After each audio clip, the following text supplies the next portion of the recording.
I'm resident of Collinwood for YouTube, Joel Sandstrom, and my buddy Butch Rosenbalm, and my buddy Patrick McCray. We're here to talk Jaws. And no, I'm not meaning Lincoln. So we're to talk Jaws, the movie. So here's a question for you guys. When did you first see the movie? Butch, when did you first see Jaws? Probably cable TV, early 80s. It's kind of legendary, I guess. This was so scary. This is so scary. And at the time, it was. I mean, I couldn't swim, so it's like, safe, boys, not going out there. Plus, the fact I don't think they cut very much out of it. I think it was on USA, so USA was always skirting the. What can we show? What can't we show? So I mean, there wasn't, and there's really not that much to cut. Yeah. Patrick, yeah. Did you see it? Well, it was a kind of a legendary movie growing up. I mean, so that was released in 1975. I was 4 years old. And so I think it was right when it had been released. I was coming out of a screening of Last Tango in Paris. And I was 4. And I'm just trying to butter you up. So anyway, it was a legendary movie in that everyone talked about it. And it was still being advertised. Star Wars had yet to come out. So, if you were a kid, you had seen the book in your parents' or grandparents' houses, and, you'd seen the soundtrack around, and you had heard this Jaws talk. And there was no way I was going to be allowed to see that movie. That was just not going to happen. So by the time Jaws 2 came around, I could see Jaws 2. I think it was about 7. And I knew, there was make-believe and all of that. And so, it was safe to take me to a horror movie because I could, and I had no doubt, I consider both Jaws and Jaws 2 to be horror movies. I really do. They have a lot of adventure in them, but they're scary as hell. That's what makes them work. Anyway, so I think it was either a theatrical re-release around the time of Jaws 2, which they used to do a lot, and it was sometime around there. And then my aunt and her swinging husband always had the gadgets. He was he had a Pong before Atari. I mean, he had a VHS that was one of these things that was the size of an igloo cooler on its side. It was just one of those ka-thunk, massive pieces of machinery. And so, hang on, Lincoln is about to invade. I'm going to put him someplace else. There we go. Let's see if he gets out of that one. Never mind. Don't worry about what I did, but I took care of it for good. Anyway, so they had one of these things, and they had a whopping 4 movies, and they had recorded off cable. Somehow he had cable. No one else in the city did. It was amazing, and they had Jaws, and they were scuba divers anyway, which was interesting. So they had all the accoutrement, around, regulators and buoyancy compensators and all of that. So whenever I would go over and spend the afternoon at my aunt's, I would always say, "Hey, can you call Mom and ask her if I can see Jaws?" And so she'd get on the phone and say, "Hey, Susan, do you mind if we?" And there we go. And you would think once would be enough. Once would be enough to put me on the no. Every time required the phone call. So it was especially cool for that. And and that's the age where kind of a movie goes on, and then you get more interested in adventure people and stuff like that, and you kind of half watch the movie, sort of the way we do now with texting and so on. But that was a movie that by God, I watched it. I mean, it is so primally beautifully structured and paced that it just, every scene effortlessly propels you into the next one. You don't have to do any of the work. You do not have to pay attention to the movie. You have to avoid distractions from the movie. It does its job, damn it, and I got a lot to say about that. That's my long-winded way of saying when I first sort of saw Jaws. I more accumulated Jaws than saw it. But by God, I had toys and records, and I had the Jaws game that had this big jaw that came down, and you had to take objects out of it before enough weight would go out that it would snap closed. It was a weird game. But it was, I didn't really even care about the game so much. It was just a Jaws thing that, you know, at that age, because I still couldn't see the movie, but I could do that. So I was a kid when I saw Jaws. I think I was 10. Really, well, Jaws 1 and Jaws 2. Now, the thing with watching Jaws on television, now, not the first one, not the second one, not even the third one, but the fourth one, when you watch Jaws 4: The Revenge, there are actually two different versions of that movie. And yeah, there are. Yeah, one was bad enough. There's a version of the movie where there's no voiceover at the beginning, and there's a version of the movie where there is a voiceover about fate as it's leading in. Sarah Connor? No. I wish, but they're trying to, with Jaws 4, for whatever reason, they're trying to make it like the televised version I had seen, the other version I should say I saw.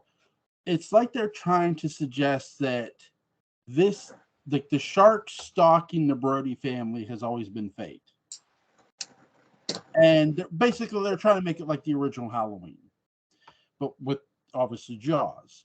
And it's just like, well, you never really quite said that with the other three, like at least verbally. You could say they suggested it in those other three movies, like with 1, 2, and 3, because a big shark in 3D came through the glass, and that was all cool and stuff. But it was sort of weird them having a voiceover. Because these movies take place in a secular universe. I mean, let's get, or at least God is not a part of what's going on out in the ocean, nor is fate or the cosmos. It's about humans versus a shark. And it doesn't need that to make it scary. You know, I mean, and there are more sharks in the ocean after they get rid of the first one. The conceit of Jaws: The Revenge is so mind-numbingly stupid. In the words of Roger Ebert, after all, what shark wouldn't want revenge on the widow of the man who killed it? I mean, think about that. That's the conceit of the movie, that a shark wants revenge on the land-bound widow of the guy who killed it.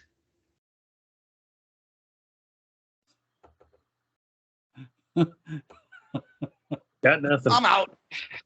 I'm out. Here's an interesting Jaws 4 fact. The shark in that was only about, like 3 or 4 feet long. It was a robot. And it was the same robot, I believe, skeleton that they used for the whales in Star Trek 4. Seems like I've heard that. Yeah, they just adapted them. The teeth in Jaws 4 for the shark looked awful. It had to match everything else in the movie. I'm going to admit something here. I have never seen Jaws 4. I have no desire to see Jaws 4. I've seen 2, and I saw, about half of 3, and I was like, nah, I'll stick with 1. Lorraine Garrett puts in Charlton Heston's last great performance. You know what's great about Jaws 4? Michael Caine.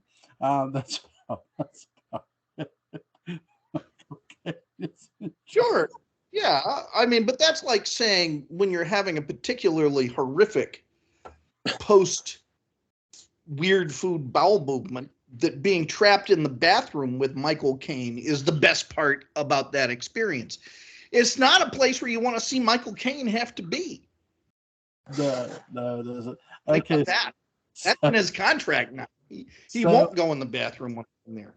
So Peter Benchley writes a book called Jaws that is inspired by real life incidences. The Matawan Lake incident, which happened, I believe, in June of 1915, and 4 kids were killed in 12 days, or 4 people were killed in 12 days. I think a 12-year-old, a 24-year-old, and there were 2 other people killed, and they weren't, as Butch was alluding to before we started, even the townsfolk weren't in full agreement of what kind of shark or whether it even was a shark, but they did catch a bull shark that did have human remains in it, which is really, really interesting. What do you guys take away from the Matawan Lake incident? Stay away from Matawan Lake. I mean, it's terrible. A shark killed people, and we wrote a book about it. You know, unless I knew more about the town and how it operated. I mean, it sounds scary. Sounds bad. Sharks ate some people. I want to let Butch get in his thoughts on it, and then I want to throw in what I think is the secret horror element of Jaws. But Butch, what do you got on this? It's pretty bad, pretty horrible. So I can't remember if it's IMDb or TV Tropes that I was reading that the attacks, the real life attacks, there are mirrored in the film. One is somebody by themselves, one's a kid, one's a dog. There was somebody else, another victim, and then somebody who survived, and not a nice way to go. They weren't able, but the one who survived still was not able to identify the shark's motive. They weren't able to get to the bottom of this. Why was this shark doing it? Why here? Why now? Who was it trying to eliminate? They'd have to eat them first. I'll actually send you. Here's one for you guys. I'll read this. Can you guys still hear me? Yeah. Okay. Yes. I'll read this and then you can. So I'll actually send you a link to it. In July of 1916, New Jersey became the site of a series of vicious shark attacks that would span 12 days and take the lives of 4 people and severely injuring 1. With previous deadly attacks in Beach Haven and Spring Lake, New Jersey, the shark made its way north and down a freshwater creek in Matawan, New Jersey. On July 12th, where it would attack and kill 12-year-old Lester Stilwell and 24-year-old Stanley Fisher within an hour of each other. Matawan hadn't prepared itself for attacks like other shoreline towns in New Jersey, as they were so far inland along a freshwater creek. The suspected man-eater would be caught 2 days later in the nearby Raritan Bay. To be sure, it was the killer. The over 300-pound monster was dissected, and 15 pounds of human remains were found in its stomach. It has also been determined that shark was a bull shark, the only shark that can survive in both fresh and salt water. The incident was a heavy inspiration for Peter Benchley, who wrote the 1974 novel Jaws, set on Martha's Vineyard, Cape Cod, in the fictional town of Amity. I'll actually send a link to where I read that, guys. They actually show pictures of Matawan Lake. Now, let me ask you, how much did that shark weigh? 300 pounds. And how much meat did they take out of it?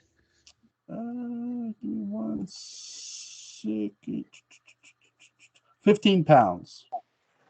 Not to be repeated until lunch break, when they were filming the water tank scenes of James Doohan in Star Trek IV. Continue. That's all I got for that. I'll read the USS Indianapolis one here after a bit. What are your thoughts, Patrick? Go ahead. That's horrible. It's a horrible fat joke. Shatner did in a book refer to James Doohan as the largest mammal to appear in a Star Trek film before the whales. That's probably true.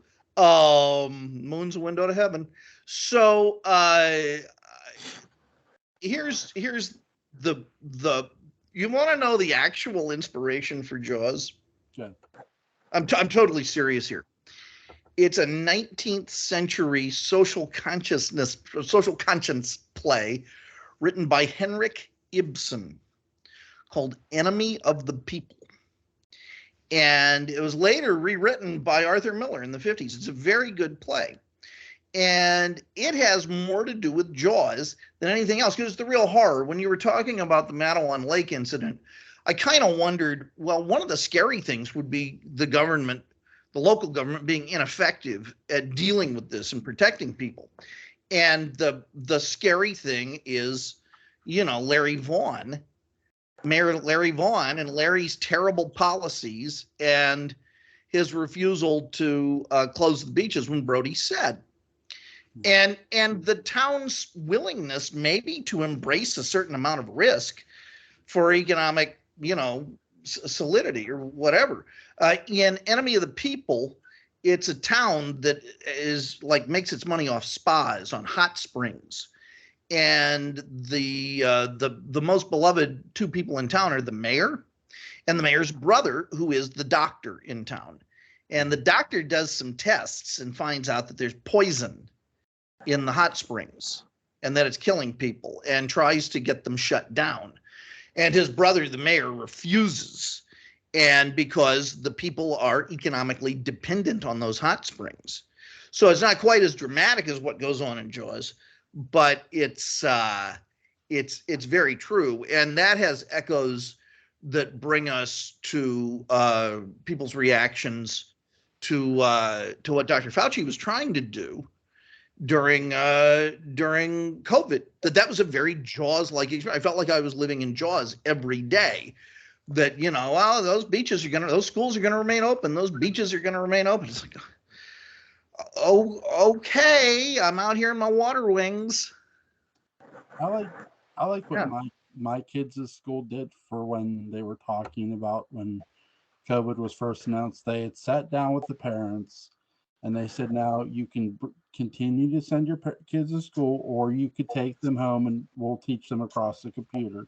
And me and Julie said, well, we'll do the computer until everything, and the kids were home for a long time. And then they did just mandate it after a month after that for the kids to be home. And I remember my kids just being so, because they had to learn on the computer, and they said, well, when this is over, you will. Let me ask you guys something. The mayor and his refusal to close the beaches, and then the attack happens, and Brody kind of corners him and gets him to sign the paper, and he's like, my kids are there too. And I don't know, I just was like, I feel like we were supposed to feel sorry for him, and I like to think was, well, I'm sorry that your kids have an idiot for a dad. I have no sympathy for him whatsoever. It's just like, you're a dumbass and you're more concerned. I understand it. You're the mayor and this is what this town is dependent on and everything. But I don't know. You can't. Which I don't think you're supposed to feel sympathetic for him. I think you're supposed to feel sympathetic for his kids. Yeah. Yeah. Which I did. I feel shocked and sad, but he is he's a tragic, the mayor is sort of a tragic figure, but he's a tragic figure I don't feel sorry for particularly. He made that bed. Now, in the book, in Peter Benchley's Jaws, not only does the mayor know about the shark, the mob's running the town. They know about the shark, and they're covering it up. Also, Hooper, in the book, Hooper has an affair with Mrs. Brody. So there's stuff that goes on in the book. In the movie, that doesn't happen. There's no Well, mall. apparently, Steven Spielberg, he read the book and he was like, he started rooting for the shark because almost all the characters were just horrible. Yeah. And he very quickly realized, hey, we're going to have to make these people a little bit better. Otherwise, it is going to be go Jaws, or go Bruce, take your choice. Yeah. Yeah. The movie, to me, I like the book, but the movie is better. It's just more entertaining. And the mayor, to me, is just somebody who he's all about the money. He's somebody who wants to keep his job. And really, when you hear the townspeople after the beaches are going to be closed, what do they say? Oh my God, that's too long.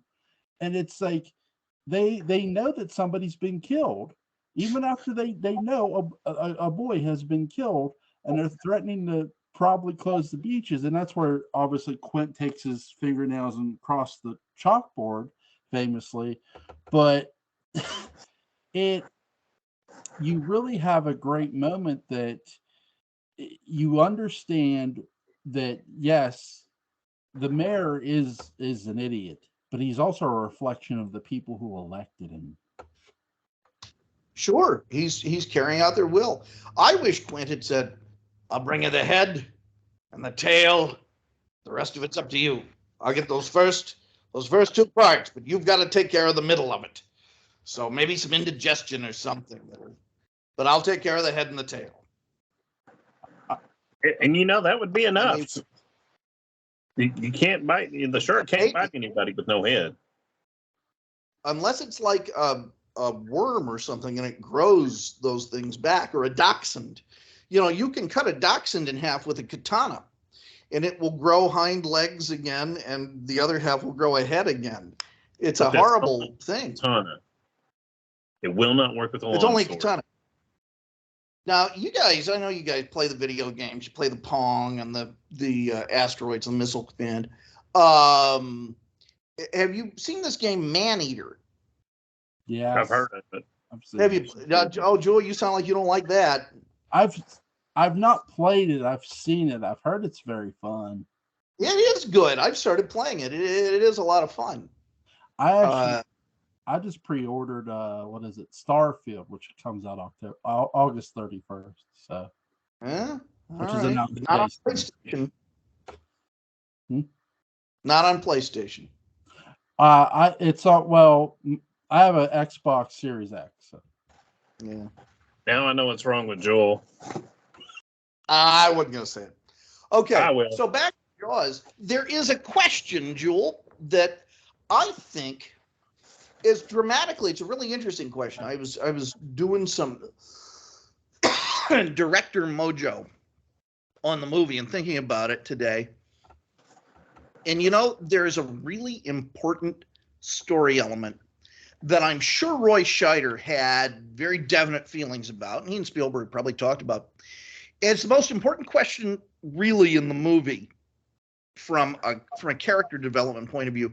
And it's a question that absolutely positively never gets answered. And I both hate the fact it never gets answered, and I love the fact the movie probably couldn't operate as well if they answered it. And the question is this: why did Brody leave New York?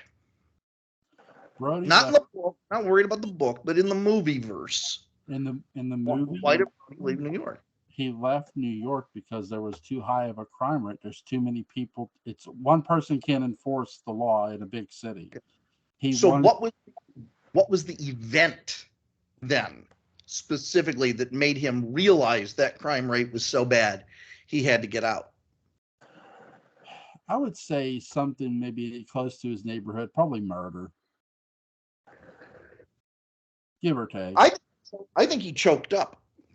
Yeah. In dealing with some sort of crime, and something bad happened, and he later was able to take care of it and get the bad guy. But the idea of choking up like that's what's got him to this small town where he doesn't have to worry about that.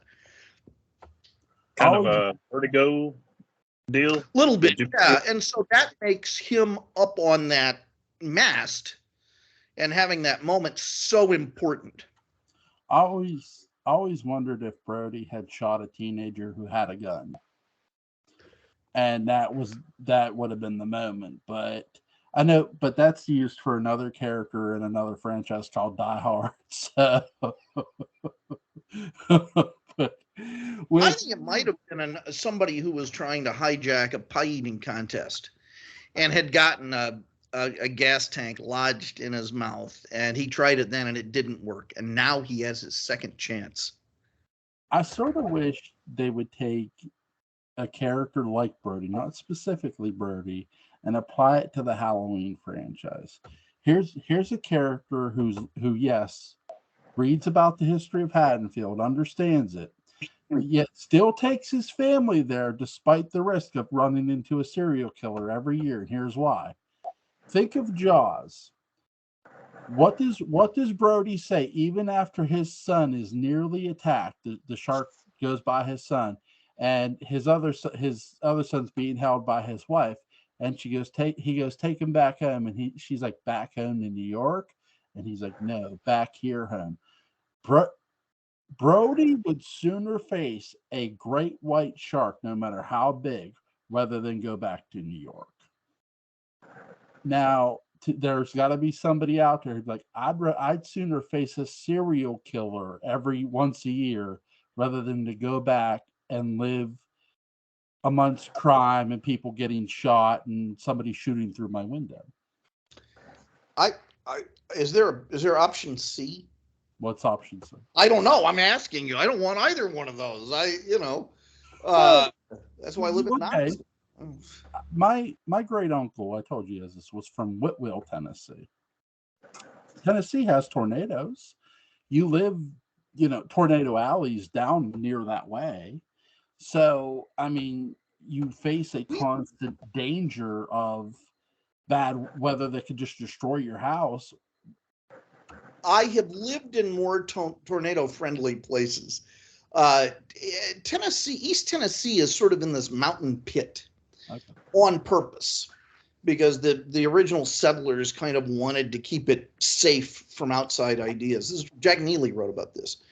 And there were xenophobic Yankees. And that's why it doesn't have that southern feel entirely.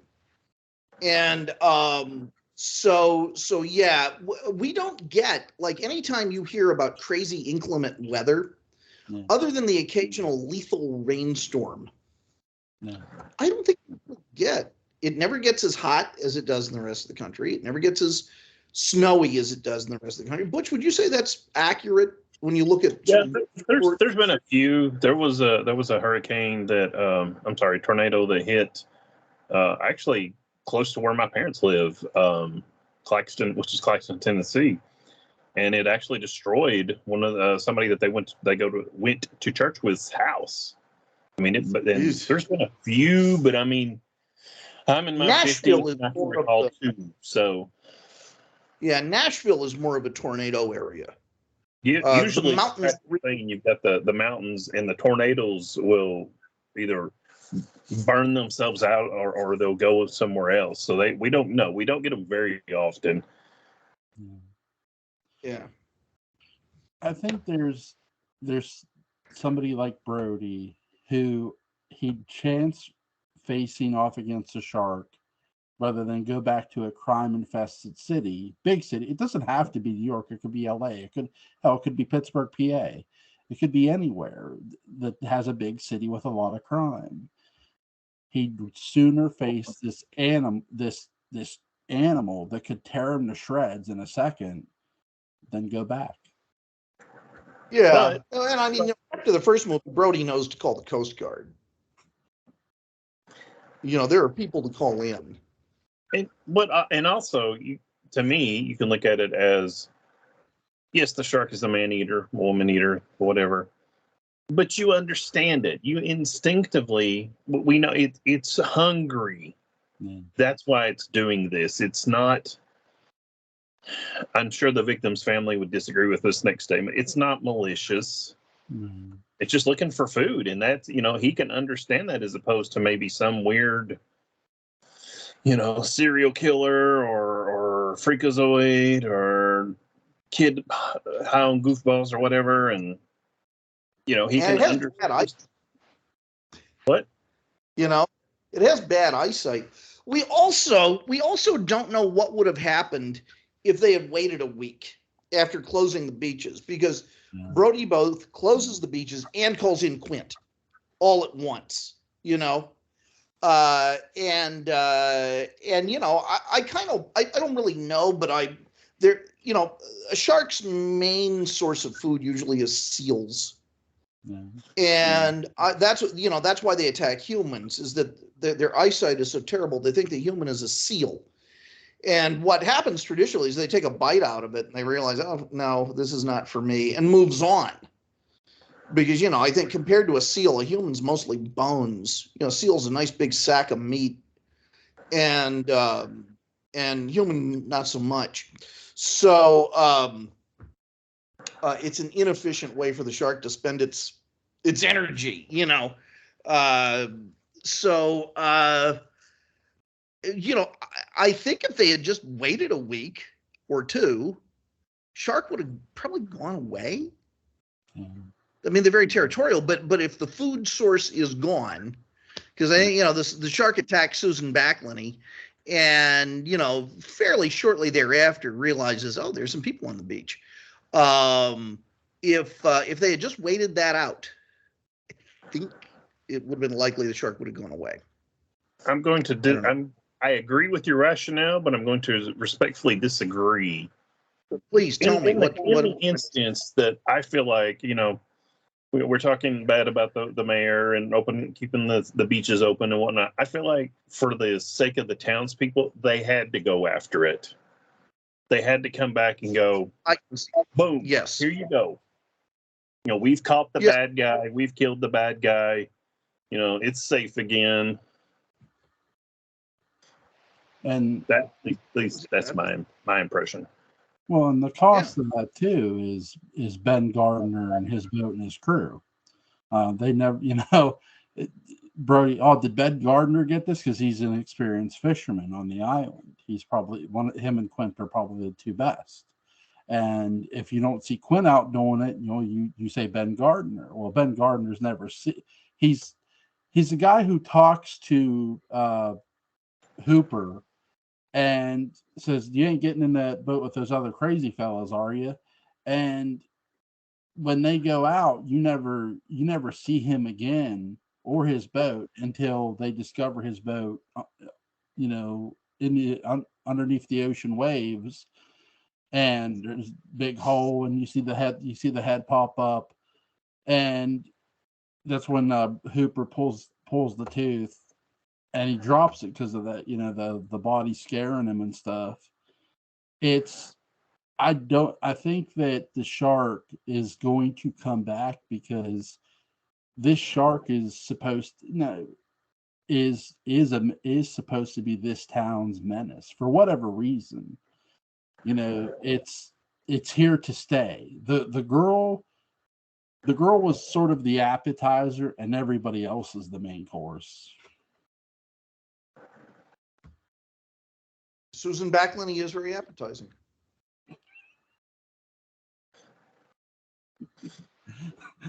What did you guys think of Quint?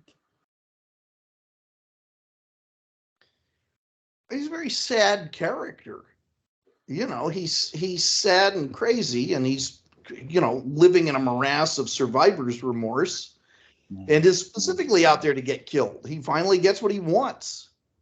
You know, he can do penance in the best way for him surviving and all of his buddies not surviving. The Indianapolis. Yeah. Butch? Yeah, I think they purposely, at least the first part, make him not very likable. And so it brings in, when he gets to that speech about the Indianapolis, you're like suddenly like, oh, wait a minute. He's not just an asshole. He's an asshole for a reason. And then it takes another hit when he destroys the radio. And then, yeah, they kind of bring it back up. You can tell. I mean, that to me, that's when he becomes Ahab, and this turns back into Moby Dick. I mean, one or the other. Through perdition's flame, he'll chase him. One of them is going to die, probably both of them.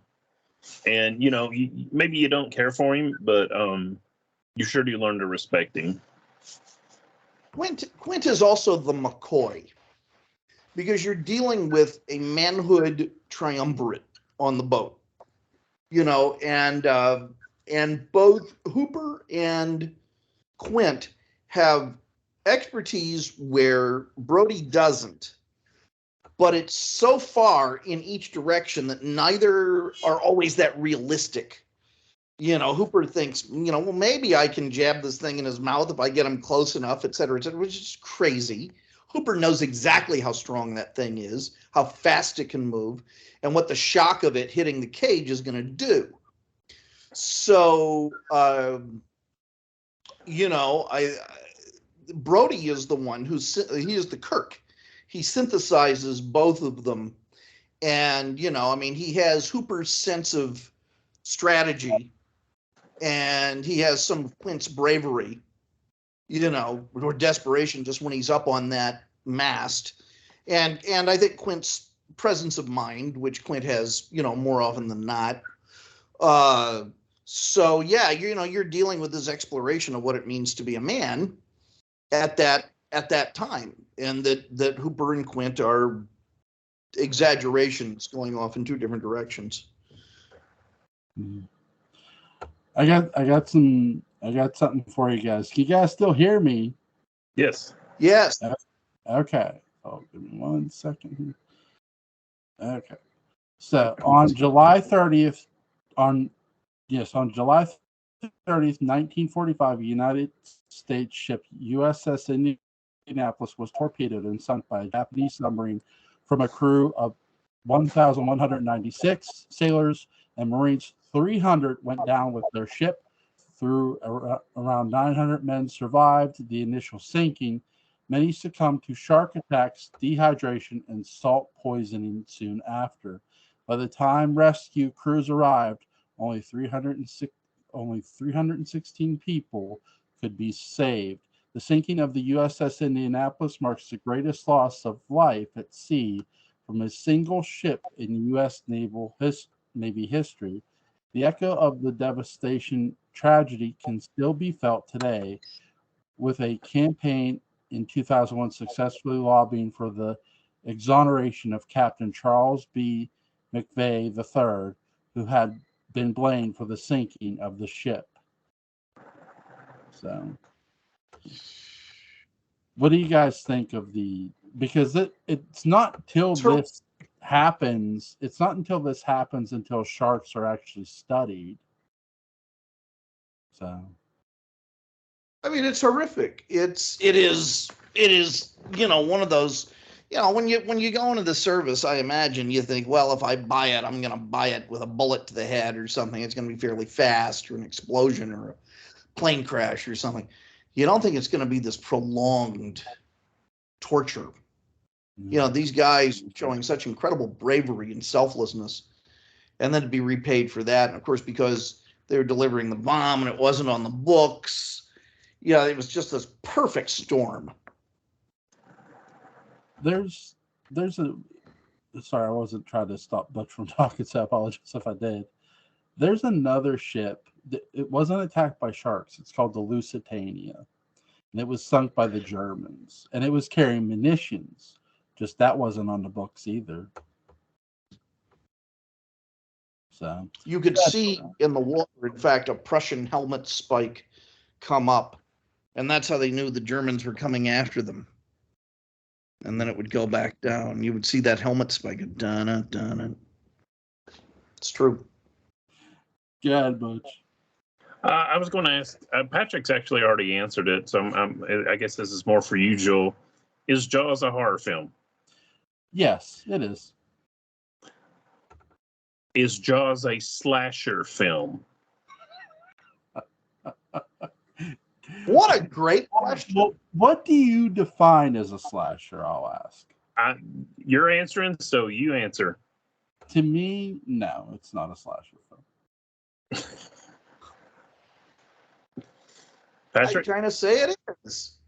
Yeah. I say those elements. It you have your leitmotif, you have the theme music, you have this predator. Nobody can really do anything about him till the end. Yeah. And he goes around, or she goes around. Is it a slasher film? No. Does it have elements? Yes. And I was also thinking about Patrick, you can correct me. I think Spielberg's previous film, Duel, that there's some similarities with the truck and Bruce the Shark. I mean, you got one guy running, trying to stop this menace. Yeah. And you have a repeated sound effect. Yeah. When the truck goes off the hill, off the cliff, there is that dinosaur sound. And that appears again when you see the because of course, sharks can't make noise in the water. A shark that's been blown up real good from the head can make twice as little sound in the water. But my God, is that an effective moment? Yeah. What do you guys think Roy Scheider's best movie is? Jaws. Probably Jaws. It's not 52 Pickup. Well, some say. I was actually going to joke about that. It's not Blue Thunder. Well, some mentioned The French Connection. French Connection may be in a lot of ways, may be a better movie that Roy Scheider is in, but I don't think that is a Roy Scheider movie. I think it's a Gene Hackman movie. So the best Roy Scheider movie. Yeah, it's Jaws. Yeah, Jaws. Maybe he didn't make a lot of films either. I mean, there's what else do we have? Sorcerer. I think we just mentioned the entire Roy Scheider oeuvre. Well, season 2 of Sequest. There is that sequel to Space Odyssey. You know what? That movie has gotten a lot of reevaluation the past few years. I watched it again the other day. I always felt guilty for liking it. And once you sit down and you look at it as an adaptation of an Arthur C. Clarke book, and not as a sequel to a Stanley Kubrick movie, it's pretty good. It's sappy and sanctimonious in a few places, especially, I think, Roy's last line, and perhaps they learned something about, Russia and the United States looking at the two suns and so on. But yeah, I think it's a pretty good movie. I'm glad you mentioned rewatching, because this is the first time I've watched Jaws in probably a couple of decades. And we actually, I purposely, I watch it twice a year at least because I teach it. Seriously? Well, we got the granddaughter with us, and I showed it to her. I really, she's 16. I wanted to get her opinion. And my wife's like, hey, this is a classic. It's really scary. And I'll tell you the granddaughter's reaction first. And my wife turns after it's over and goes, well, what'd you think? Was it scary? And she's like, sad. Sorry. Well, I'm going to have to echo a little bit. This is not the film I remember. And I know memory, everything. I mean, when I was a kid, this was one of the scariest movies of all time. It was up there with Night of the Living Dead and The Exorcist. And not that this is a bad film. I am not talking bad about it. It doesn't lag. It doesn't have any, bad. But I don't know, maybe being an adult, I noticed different things about it. And I always felt like there was this slowly impending doom. And I didn't feel it this time. Again, not that I didn't enjoy it, not that it wasn't suspenseful. It was just it seemed like a different film. Butch, I tell you, I have a double-blind experiment that I suggest that you try. Try it in a few months. Watch it alone, or with Jill, or with Jill and or other age peers. Mm-hmm. Something I have noticed from watching movies with young people is that they have grown up with a very different sense of average shot length and so on and so forth, and different sense of pace. You can watch the same movie without them and with them. And even if they are completely quiet, I don't know if it's something psychic or what, but I am certainly able to empathize with what they are feeling. Sometimes it's infuriating because it's a movie I really like, and there's just waves of antipathy rolling off of them that you cannot fight.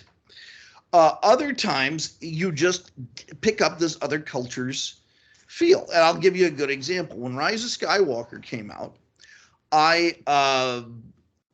my semi-occasional girlfriend at the time was working for AMC, and she had never seen a Star Wars movie. She was in her late 20s, and she had never seen a Star Wars movie. She'd always just grown up with, yuck, broccoli, stinky cheese face kind of things when it came to that, and other science fiction. Who knows why or what was going on with her parents that they did that, but whatever. And she watched Rise of Skywalker because she was working at the theater where it was showing. And she texted me from the middle of the movie, and I was really worried about what she was going to say. I thought, oh, God, Jamie's going to hate this. And instead, she said, oh, my God, are they all this good? And I wrote back and said, a few of them are better. But, yeah, if you like that, you will like the best of the movies in this series. And so a few days later, we watched episode 4.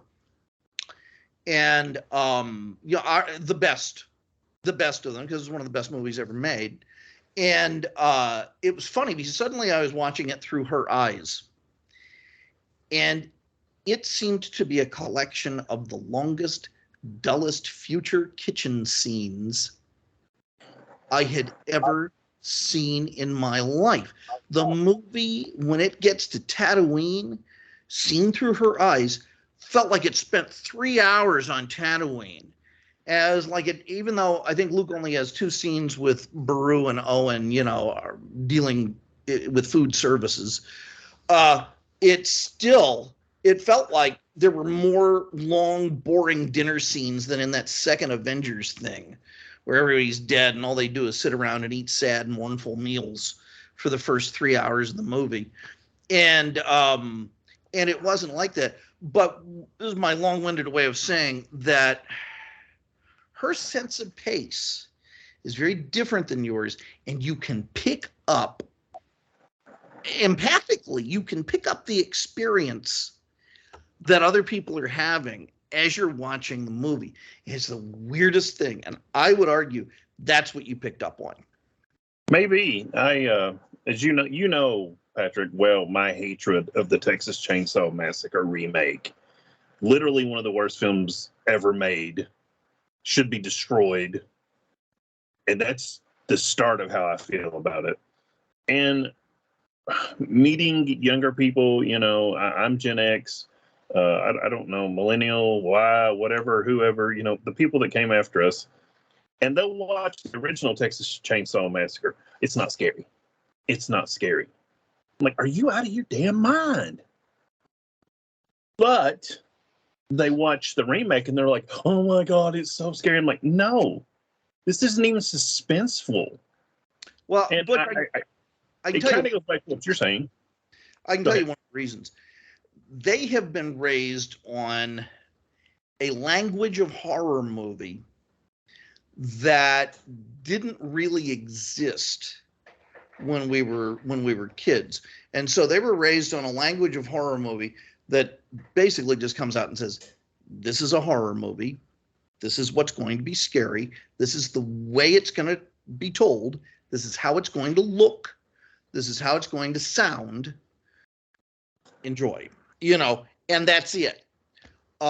We were raised on very, very restrained horror movies that didn't show a whole lot, like the stuff that was available on TV and so on. Common was all stuff from the 50s, and so the other thing though that we were raised on is that I suspect the news was on in your home when you were growing up, wasn't it? Yeah. It's just one of those things. It's 6 o'clock, click. Even if you don't pay attention to it, the news is on in the background. Everybody watched the bloody news.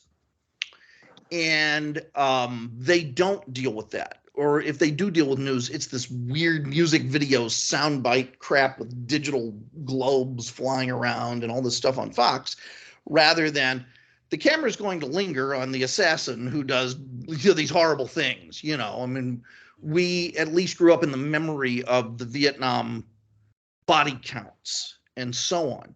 And so the very journalistic nature of Texas Chainsaw, the horrifyingly neutral form of Texas Chainsaw, where the filmmaker doesn't even like us enough to enrobe us in the rituals of horror and the music and the suspense and so on.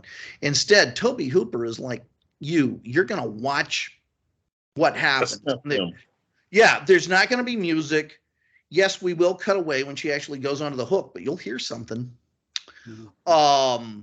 And the fact that in that dinner sequence with the hammer and the old man, you don't even know if the old man's alive or dead or what. The fact that it just makes you sit there. Well, for a kid today, they're just going to tune out and pick up their phone. Because it's not obeying the rules. And their rules. And even in a world of TikTok and so on, there's such a length limitation that I don't even think, I mean, I know I sound like an old man, who cares? I don't think they even know how to process the idea of being forced to be alone with an image. They're not seeing these things in theaters. I saw Texas Chainsaw for the first time in a theater. And so the most you can do is get up and go to the lobby, and you're still going to hear the sounds, but you are trapped with that movie. You are forced. I mean, Tobe Hooper made, newsflash, a very purposefully unpleasant movie that just, it presents true horror, and you got to sit there and hack it, or you can't. They don't get that. That's not a movie you can watch on TV, even a big one, unless everyone agrees to leave their phones outside and to not get up unless they really gotta go for the duration of the film. And maybe under those circumstances, you can get an authentic response to the original Texas Chainsaw Massacre from someone under 30. I kind of feel like Jaws might be the same way. Yeah. I noticed a long time ago, movies I'd seen in the theater or watched wherever versus movies that were on TV and had commercials, and that always killed the suspense, always killed any building. And then you're like, oh yeah, and the movie was not made for that. So the suspense it had been building up that the commercial killed, then when it comes back, it tries to continue, and you're like, Yeah, comedies can survive that, but that's about it. Because they're modular. Yes. But a horror film really relies on maintaining suspense and suspending the audience more and more with more and more potential energy, as you're suspended further and further from the resolution of the story. Here's the thing. I saw the Texas Chainsaw Massacre remake in theaters. You guys know I'm younger than you guys. I'm 40. Now, the difference with me is when I was growing up, there were these actresses on television, Jennifer Love Hewitt, the girl from Scream, Neve Campbell. Now Neve Campbell was already in a movie called The Craft, but she was also on television. You had these actresses who were on television, but then they were also coming to the big screen. Like, okay, Neve Campbell, she was already in The Craft, but when she went to television, then she went back to Scream. It's like, oh wow, so she's in this horror movie. Then you have Jennifer Love Hewitt, who did I Know What You Did Last Summer 1 and 2.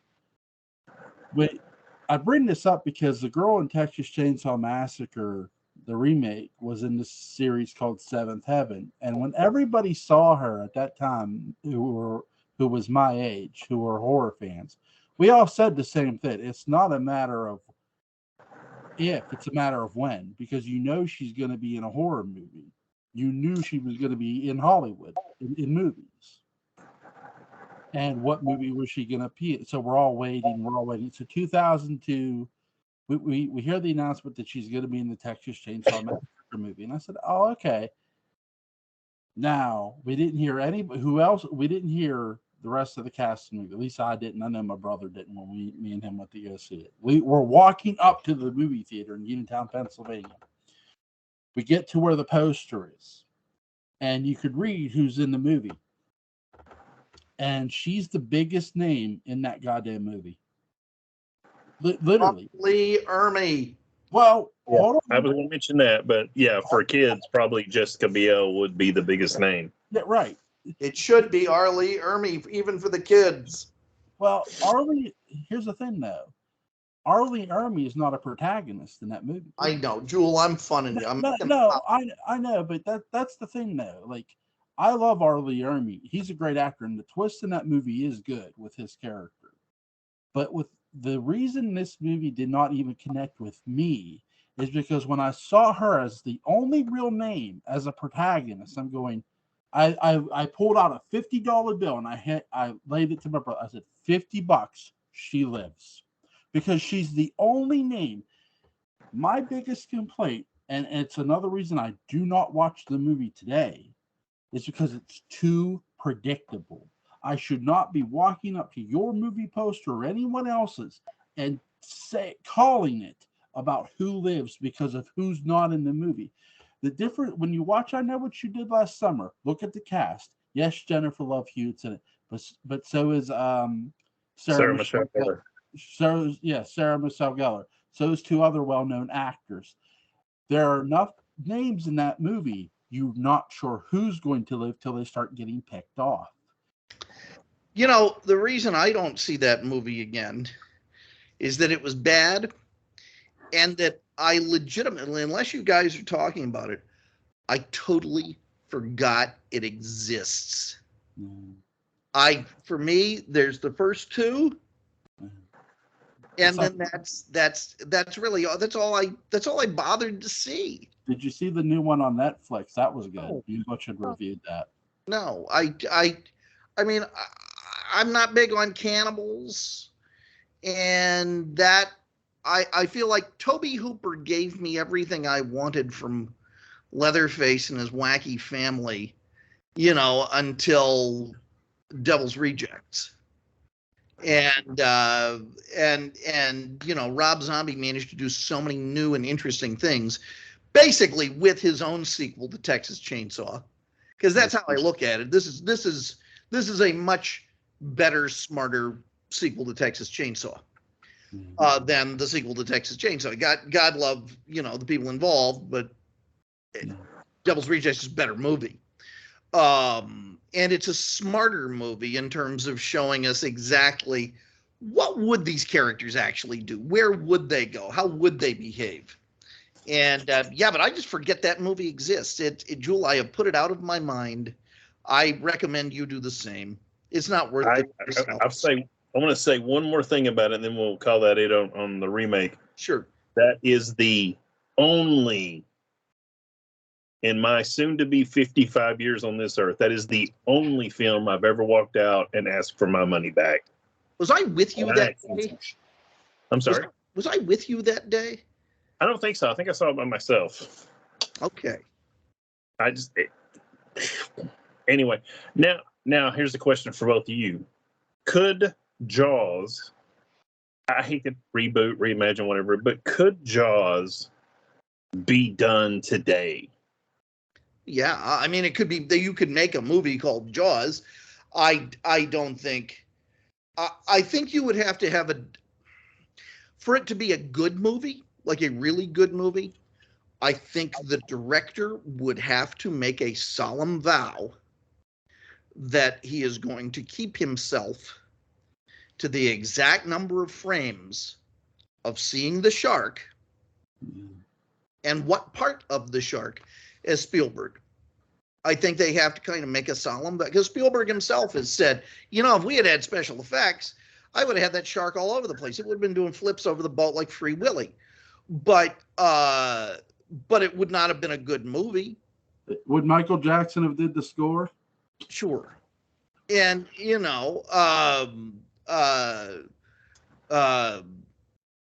that sent me off on a whole other thing. There are things I'm not saying right now. So, I think the filmmaker would have to start with such a respect for what made Jaws work that they would hold themselves to absolutely resisting the temptation to have that shark all over the place, because the lack of shark is what's interesting. The placidity of the water and knowing this thing could be out there anywhere. You're shooting it. So much of the movie in the water is shot at eye level, right at eye level, which is what the shark would see, but also what you would see of your friend if you were plunged into the water. There aren't, like overhead shots where you see the little person and the shark swimming around. Honestly, name one good non-campy movie about a shark since Jaws, and I can think of one. Deep Blue Sea.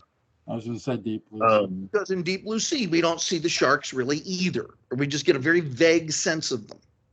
I can't think of the name of it. It's two people go diving, and the boat takes off and accidentally leaves them. Open water. See shit. That's not what I meant at all. Open water. Open water. Yeah, open, not Deep Blue Sea. That thing was stupid. Okay. It was fun, but it was stupid. No, I'm talking about open water. Okay. Yeah, that would be. I remember seeing that, and the person I went to see it with, that I was dating at the time, we watched the film, and at the end of it, it's like I remember turning and looking, going, if I give my life so you can get away, don't just give up. That would just piss me off. I'd come back just to chew you out for that. Yeah. I think you can make Jaws now. I don't think there's any point. Yeah, I mean, why would you do it? It's. Are you really going to tell me you can make it better? No. Are you going to show more things about the characters that honestly make the story work better? No. You know what you're going to see? You're going to see exactly what you just said about Steven Spielberg. You're going to see the shark jumping over the boat, the shark here, the shark there, because I feel like that's what audiences today would want to see with CGI like it is. I mean, they keep threatening. That's not a hatred of CGI. They keep threatening remakes, and I think one of the reasons we haven't seen it is because I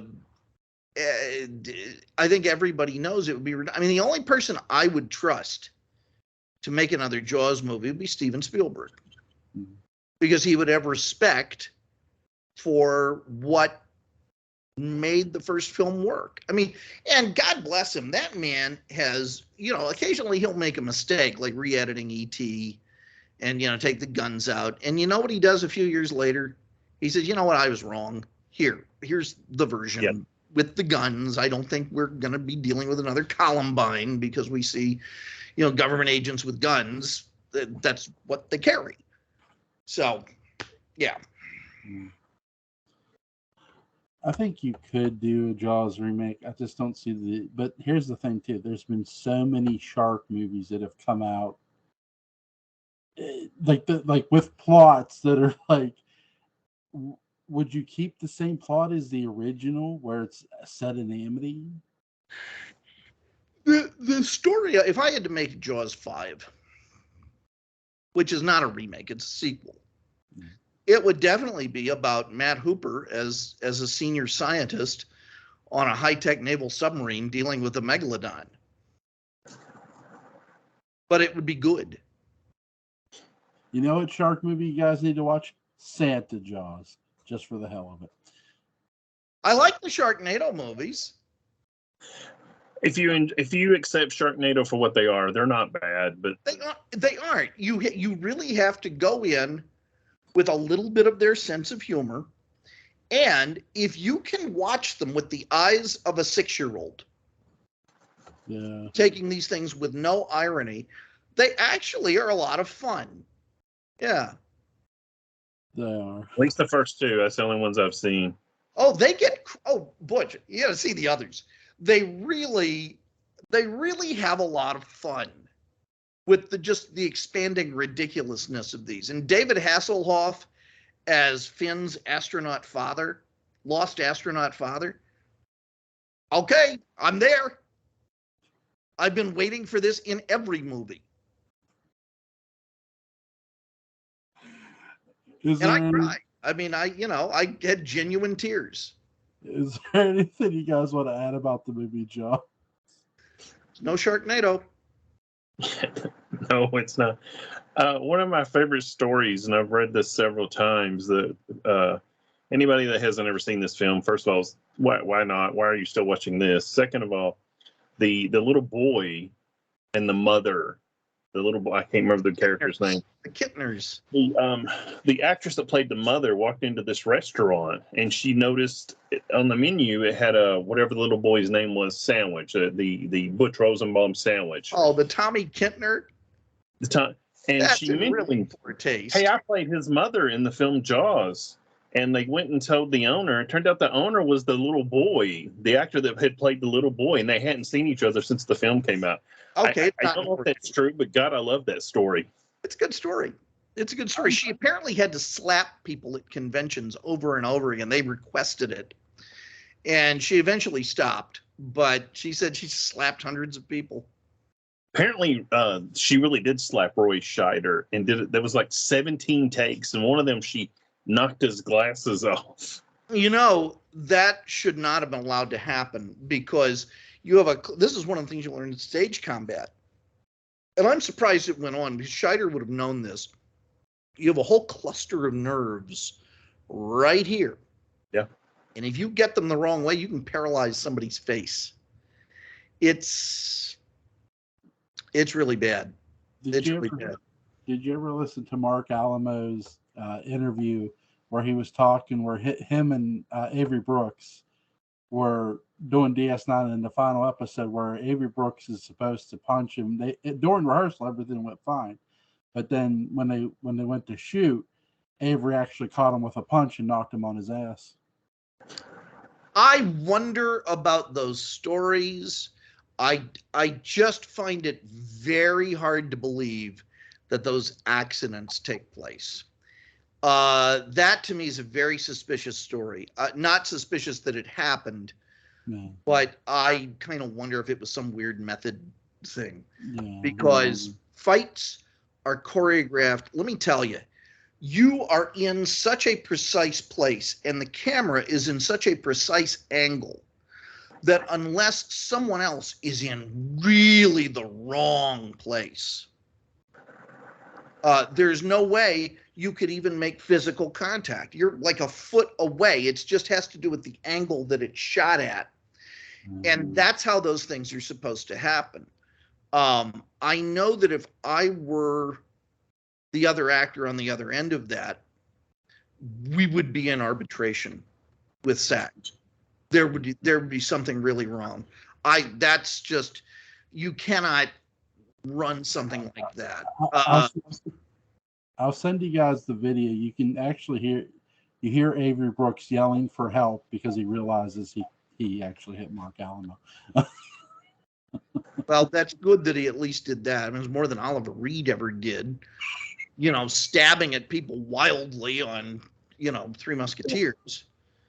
Just ask Sir Christopher Lee. Yeah, I mean, it was only the fact Christopher Lee was the greatest swordsman in England. So I heard from Christopher Lee that he was able to deflect. But his family, God bless him, they were a mess after those films. Yeah, but if you ever want to fact check Christopher Lee, go look up an interview with Christopher Lee. Yeah, he's the master of circular evidence. But who's going to challenge? Fact checking I need for Sir Christopher Lee. Well, I agree. I agree. And even if it's not true, I will believe him because it's Chris Lee. Patrick, is there any more news on the day book? Yeah, there is actually. So because of various this is good news. So I submitted it to Ingram Spark and this morning, and so it's sort of churning through the colon of all of that. The release date for it is Tuesday. Now I started to think about the fact that getting an Ingram Spark book coordinated with Amazon, with the way they build these book series and bundles and so on, is difficult. So I called Amazon and they told me that I could have the hardcover through Ingram Spark, which means that gets into bookstores and so on, but I could still have the soft cover through Amazon. So maybe even before the hardcover comes out, the soft cover will be available through Amazon. Cool. So that will be out very soon. It is still under review. But Danielle Penny Dreadful got to see some advanced pages. I send them to everybody, but only a few people look. And she looked at some of the new stuff that I put in there, and she was thrilled. She was quoting. She said, "Oh my God, this is really funny. This adds to it, Jewel." And I'm so glad I looked at these pages early, Patrick.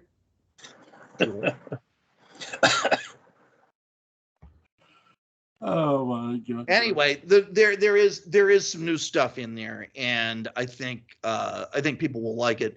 And so now I am involved in the lugubrious process of enhancing the Kindle version with all the new stuff. It's going to take a while. How you know how that will work for anybody that's purchased the Kindle version? How it'll work for anybody who's purchased the Kindle version is that eventually, when I'm done, it will just update automatically when you sync. So from the time I'm done, it will be until you sync your copy again, and then all the new stuff will be in there. Okay. First of all, gentlemen, thank you both for joining me for Jaws. Sure. Tomorrow night I have a video. Sunday, Patrick, you ready to talk Ghost in the Shell? Yeah, you need to send me a link or something, though, and you probably need to remind me. I will send you. I'll do it. No. I will send you a reminder of what we're talking about for Sunday night. But guys, thank you both again. This was a lot of fun talking Jaws. Link to the Dark Shadows Daybook Unbound is going to be in the description box where you can go get that. Go pick that bad boy up on Kindle, obviously. Because it's going to be coming out soon to be physical. Yeah, soon to be physical. And by the way, congratulations, my friend. That is so awesome to hear. So great news all around. Yep, guys, thank you, and enjoy the rest of your night. Take care. You too. Bye.